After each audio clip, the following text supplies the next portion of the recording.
Bonjour les amis. Eh bien, nous voici au début juillet et oui, c'est l'été. C'est bien carrément l'été. Juillet puis août, il n'y a pas de doute, c'est l'été. Et avec l'été, bien sûr, ce temps de prendre un peu de répit, de se reposer, de vraiment goûter la vie un peu plus. Et juste prendre le temps de se détendre et de revenir au centre de ce qu'on vit, de ce qu'on est. Et certainement, une manière de se recentrer, c'est d'entrer de nouveau en contact un peu plus prolongé avec la nature, avec toute la beauté qui nous entoure. Et vous savez, ici au Manitoba, on est vraiment chanceux. Il y a une telle diversité. Il y a les lacs, les rivières, les forêts, les plages, les régions de villégiature. Mais il y a aussi les plaines, avec leurs vistas qui sont comme des couchers de soleil ou des levées de soleil qui sont époustouflants. Et puis ensuite, il y a comme Riding Mountain National Park ou le parc Turtle Mountain ou la région de la vallée de la Pembina et tellement de belles petites vallées qui s'entrecroisent. Alors oui, il y a tellement de beauté ici au Manitoba.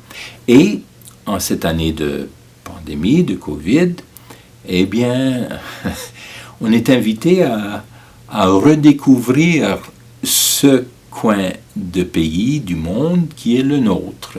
On ne va pas aller en Europe, on ne va pas aller aux États-Unis, et vraiment, on ne va pas trop aller à travers le Canada. C'est vraiment un temps pour découvrir de nouveau la beauté de la nature qui nous entoure. Mais pas simplement de redécouvrir la beauté, mais j'ose dire de redécouvrir le visage de Dieu qui se révèle, qui se manifeste à travers la beauté de la nature.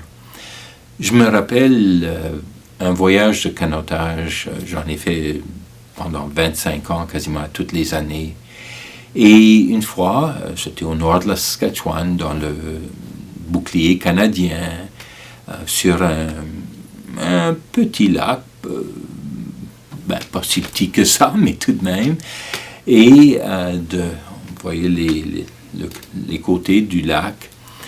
Et c'était pierre et forêt, mais différentes couleurs de vert, teints de vert, un ciel qui était de toute beauté, quelques petites nuages blanches, mais un bleu éclatant, l'eau qui, tu sais, j'y mettais mes doigts, puis c'était frais, c'était pur, c'était quasiment comme innocent.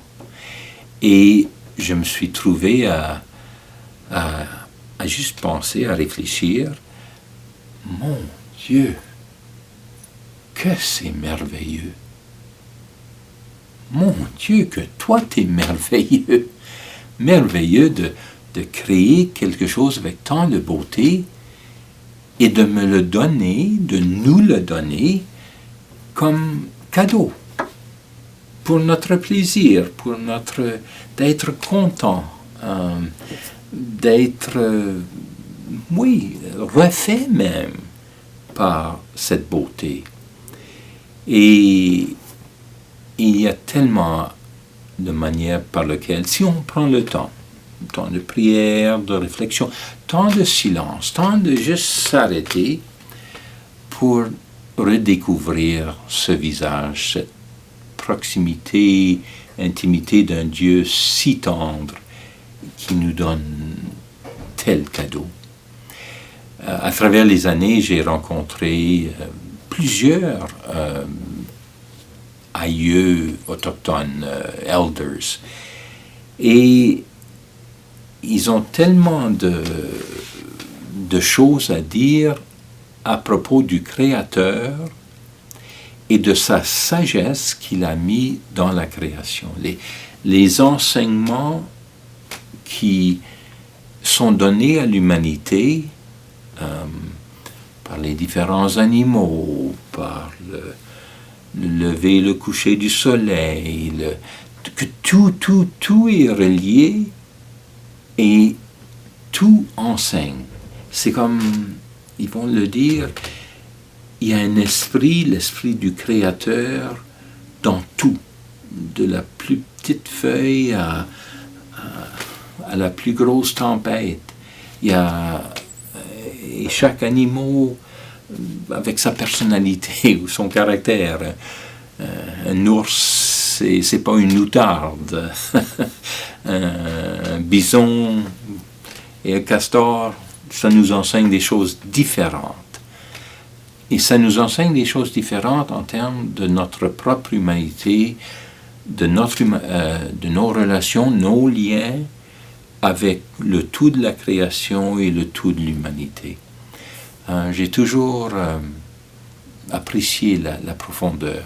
Alors je vous invite à avoir un été où vous vous reposez, vous prenez du temps pour vous-même, pour votre famille, et j'espère qu'il y aura des beaux moments dans la nature, et juste prendre plaisir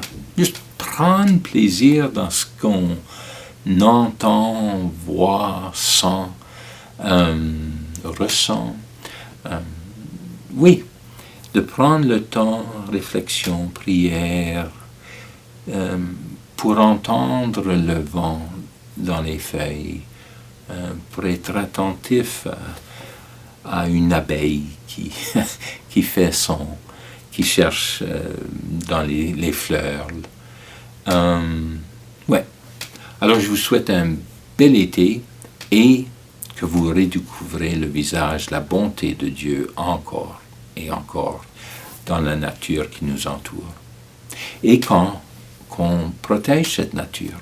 C'est le 5e anniversaire de Laudato Si, l'encyclique du pape François sur l'écologie naturelle, l'écologie humaine qui n'est qu'une seule écologie. Alors, bon été et oui, détendez-vous et découvrez Dieu de nouveau. Merci.